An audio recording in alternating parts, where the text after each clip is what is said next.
விஜயை ஆட்டிப் படைக்கும் முக்கிய தலைகள். தவேகாவுக்குள் வெடிக்கும் உள்ளடி அரசியல். திணறும் விஜய்.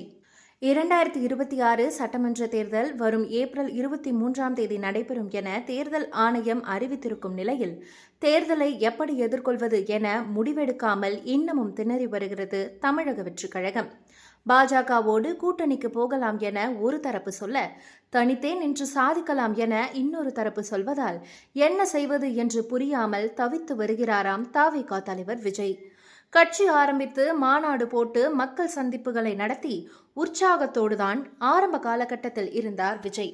1977 எம்ஜிஆருக்கு பின்னால் கூட்டணி கட்சிகள் அணிவகுத்தது போல தன்னோடும் பலர் வருவார்கள் என நம்பினார். அதனால்தான் ஆட்சியில் பங்கு தருகிறோம் என ஆசை வார்த்தைகளை சொல்லி தூண்டிலும் போட்டு பார்த்தார். அவர் வருகிறார், கூடவே இவரும் வருகிறார் என்று சொல்லி விஜயை கனவு உலகத்தில் மிதக்க விட்டனர் சில நிர்வாகிகள். சில கட்சிகள் ஆரம்பத்தில் தமிழக வெற்றிக் கழகம் பக்கம் தூது விட்டதால் விஜய் தரப்பு இன்னும் குதூகலமானது. ஆனால் பிரதான கட்சிகளிடம் பேரம் பேசவே தன்னை பயன்படுத்துகிறார்கள் என்பதை அப்போது விஜய் உணரவில்லை. இப்போது வரை எந்த கட்சியும் தவேகா பக்கம் வரவில்லை.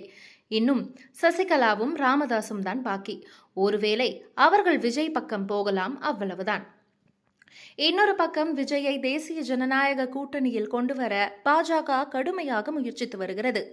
80 தொகுதிகள் தருகிறோம், துணை முதல்வர் பதவி தருகிறோம் என விஜய்க்கு எண்ணற்ற ஆஃபர்களை என்டிஏ தரப்பு கொடுத்துள்ளது. இதனை ஏற்கலாம் என ஒரு தரப்பும், வேண்டாம் என மற்றொரு தரப்பும் தவேகாவில் மல்லு கட்டி வருகின்றனர்.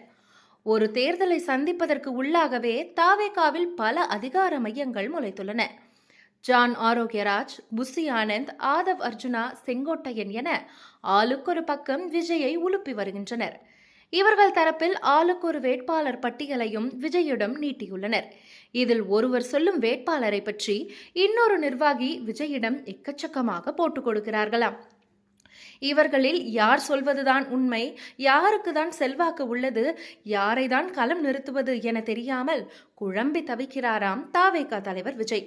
அது மட்டுமில்லாமல் விஜய்க்கு நெருக்கமான சில முக்கிய புள்ளிகள் சீட் கேட்பவர்களிடம் 3 கோடி வரை வசூல் செய்வதாகவும் புகார் எழுந்துள்ளது.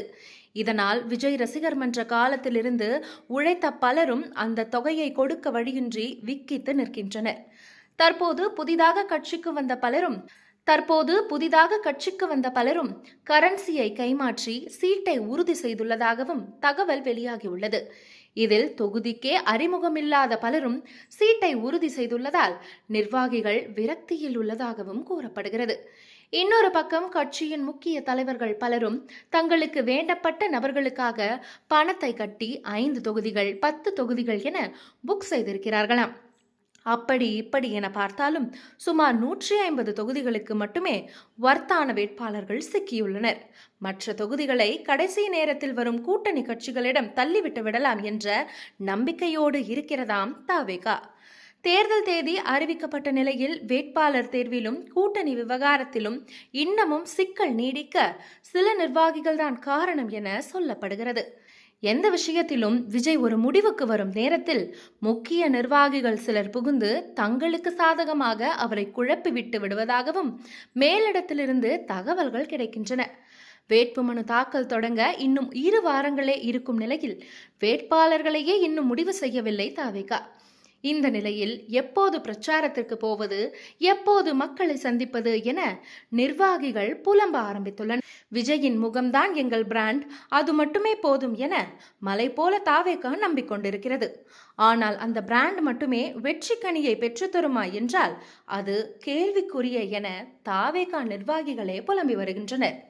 இது போன்ற அரசியல் அப்டேட்களை உடனுக்குடன் தெரிந்து கொள்ள ஸ்கிரீன் டிஎன் சேனலை ஃபாலோ பண்ணுங்க.